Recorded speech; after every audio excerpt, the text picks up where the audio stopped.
मित्रांनो, आता फायनली जरांगे पाटलांचं आगमन या ठिकाणी थोड्याच वेळात होणार आहे आणि प्रचंड मोठ्या प्रमाणात जनसमुदाय या ठिकाणी लोटलेला आहे।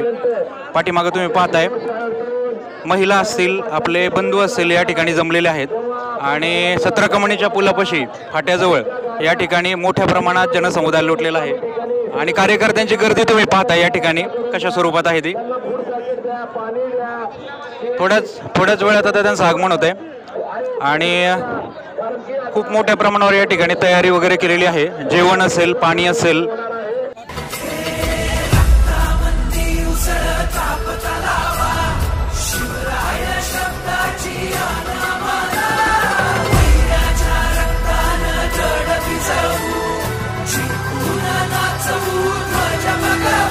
हे आदिनांत अशा शिवाचे त्रिशूळ आम्ही त्या भैरवाचे, आम्ही निळकंठ विष पिऊन मोडितो वैऱ्याची मुंडकी मोजून। चंडीची ती प्यास मराठे, दुर्गेचे ते हास्य मराठे, इजेला अडवा जाऊन कोरे फाडून पल्ल्याड जाती मराठे। रक्त अस्त्र वज्र ज्यांचे, वार गाव दन त्यांचे, ढाल देगीची खण खण खण, मनी स्वराज्य दण दण दण। शिवरायांची आन मराठे, जिजामातेचा मान मराठे, उडत जाती शत्रू सारा भगवाच्या तळात रोवे मराठे। आले मराठे, आले मराठे, आदिनांत अशा शिवाचे, मोडितो वैऱ्याची मुंडकी मोजून पाचाई जोडते असे मराठे। आले मराठे, आले मराठे, आदिनांत अशा शिवाचे, मोडितो वैऱ्याची मुंडकी मोजून पाचाई जोडते असे मराठे।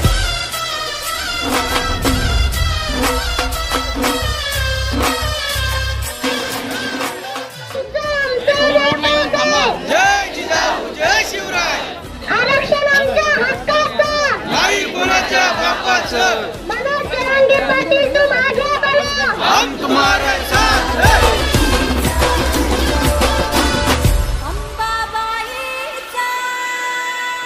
जय जिजाऊ जय शिवराय। आपण पाहत असाल आमच्या मागं, आपण मराठा समुदाय बघितलं, समुदाय पाहत आहोत की किती जनता इथं उभी आहे। आज आपण जरांगे पाटलांना स्वागत करण्यासाठी म्हणजे नगर जिल्ह्यातून ते पुणे जिल्ह्यात त्यांचं स्वागत होणार आहे। त्यांच्या स्वागतासाठी आज मराठा बांधव एकजुटीने जमा झालेला आहे। याच्या मागे पाहिले तर स्वयंसेवक हे आपल्या गाडीतून जाणाऱ्या मराठा बांधवांना किट देत आहे। मग त्याच्यात मसाले भात असेल, बिस्किट असेल, पाण्याचे बॉटल असेल, केळी असेल, असे अनेक पदार्थ आपण स्वयंसेवक असेल, मराठा समाजाचे सर्व बांधव इथं देत आहे। आपण पाहत आहोत की मनोज जरांगे पाटील हे 7 वाजता इथं पोहोचणार होते, पण सुप्यामध्ये त्यांना वेळ झाला, ते थोड्याच वेळात इथे येणार आहे। तरी मराठा समाजाच्या वतीने जरांगे पाटलांचं स्वागत करण्यासाठी जनसमुदाय उभा राहिलेला आहे। आपण हे पाहू शकतो। जय हिंद, जय महाराष्ट्र।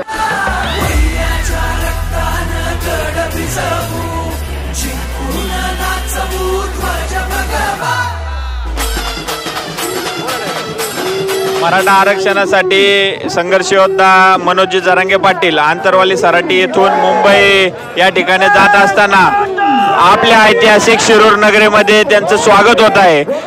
शिरूर शहर व पंचक्रोशीच्या वतीनं आपण त्यांचं स्वागत मोठ्या उत्साहात करत आहोत आणि त्यांच्या स्वागतासाठी आपण एक 250 किलोचा हार क्रेनच्या माध्यमातून त्यांना घालणार आहोत। त्याचप्रमाणे आपण एक स्वागत कक्ष केला आहे, त्या ठिकाणी प्रभू श्रीरामांची प्रतिमा आणि छत्रपती शिवाजी महाराजांचा पुतळा ठेवण्यात आलेला आहे। त्या ठिकाणी मनोज जरांगे पाटील त्यांच्या शुभ हस्ते महाराजांना हार अर्पण करतील आणि आपल्या शहरातील 11 संघर्ष कन्या त्यांचं औक्षण करतील आणि त्यानंतर जरांगे पाटील आपल्या रांजणगाव या ठिकाणी असलेल्या सभेसाठी रांजणगाव मार्गस्थ होईल।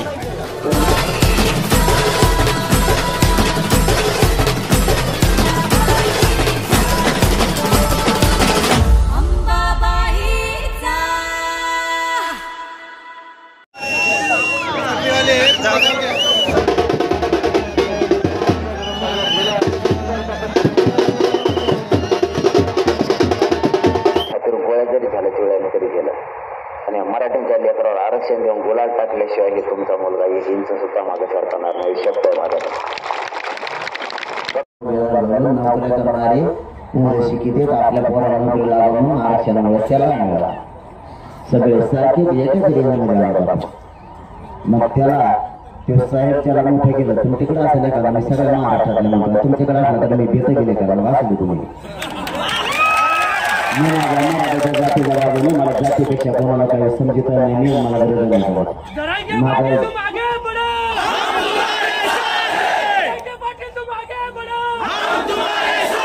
माझ्यासाठी माझी जातच मला देवे कारण मी या समाजाला मायावर मानले.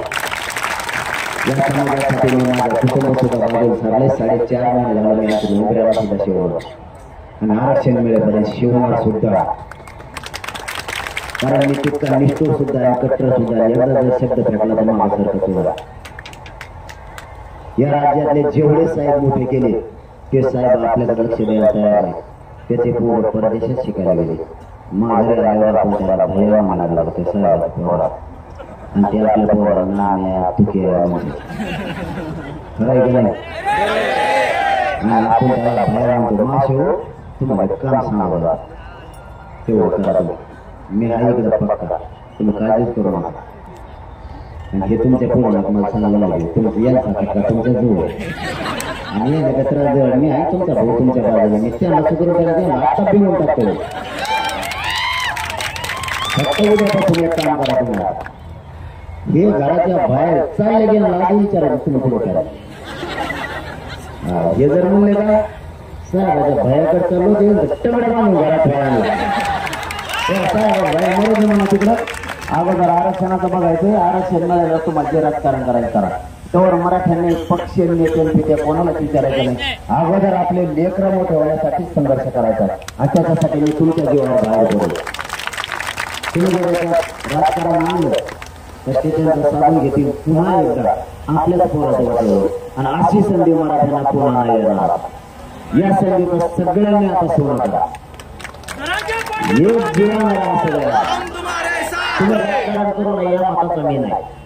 तुम्ही अवश्य करा पण ती वेळ आता नाही. आता आपल्या लेकरांसाठी लढायचं. आपल्याच गाड्या जात असतात गाड्या ते परेशान आता त्याच्या पुलावर बसले तुमचे लिहा कवर गाड्या काय म्हणजे तो किती म्हणजे त्याला मुंडकं खाली करून लिहूस तर 4-5 निघून माझं सुट्याच्या पुढच्या टोल मात्र बसले वह्या पेन त्यांच्या चष्मे लावलेली लिहिते. आता वर बघितलं एक गेली खाली एक त्याला आला का नाही 4-5 निघून गेला.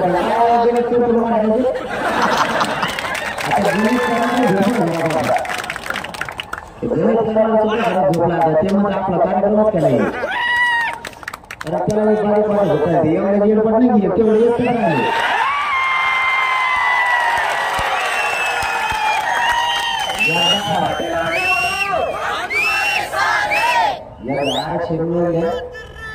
त्याच्यात किती मस्ती आहे एकदा बघायचीच मला त्याला हाताला देणार गेले ते पिशेच घेऊन गेले ते सध्या बाजाराची आणि त्याच्यात कागद कोणत्या संपादकाकडे जातो तुमच्या दम आपल्याला वाचून दाखवा त्यांना म्हणतो. तू काय हे मराठीत हे पोटे राहणार बसते घाशी देते खाली त्या कमेंट मध्ये यांनी शापून सापून आणल्यात काय एक शिवाची गोल जेवण जातो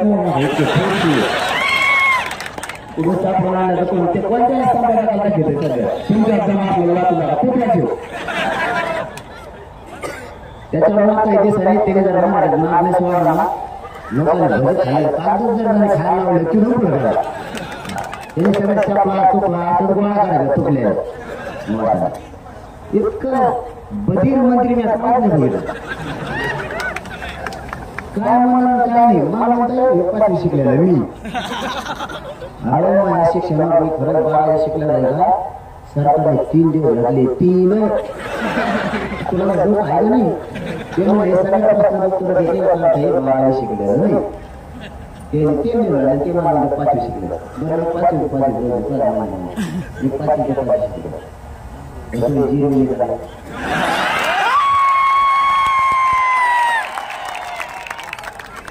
तुझ्या हुशार होता तर मग जेला गेला बरं खरं मला तेवढं आवडतं त्याला मानवाला मैदानात जसं ठेवायला जसं घातलं तेव्हा त्याला काय माहिती म्हणजे काय करायचं म्हणजे बेसन भाकर कांदा काय म्हणतो जे काही कधी होणार नाही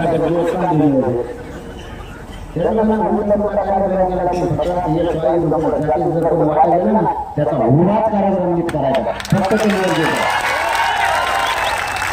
मग कोणी असू द्या मराठ्यांनी एक नाही आले पाहिजे याच्यासाठी खूप जणांनी जीव पाण्यात ठेवले खूप जणांना मराठी जर एकत्र आले तरी जात एवढी प्रगत होईल आणि कोणापुढे हात पसरायची गरज नाही लागला आणि तुम्हाला विनंती करून सांगतो तुम्हाला इथून पुढच्या काळात कोणापुढे हात पसरायची गरज नाही फक्त आरक्षण मिळून द्या तुमचे लेकर मोठे झाले तुम्हाला कोणाच पुढे हात पसरायची गरज नाही कोणाच्याच पुढे हात पसरायची गरज नाही फक्त यामुळे आरक्षण मिळवून द्या आयुष्यभरासाठी या लेकरांचं कल्याण होईल त्याच्यासाठी हा संघर्ष सुरू आहे आणि दारू पेत असले तर केली एक सोबत दोन गोष्टी केल्या ना आयुष्याचं लेकराला आरक्षण मिळवून द्यायचं व्यसनापासून लांब जायचं जगाच्या पाठीवर प्रगत जात म्हणून मराठ्यांचीच असणार लक्षात ठेवा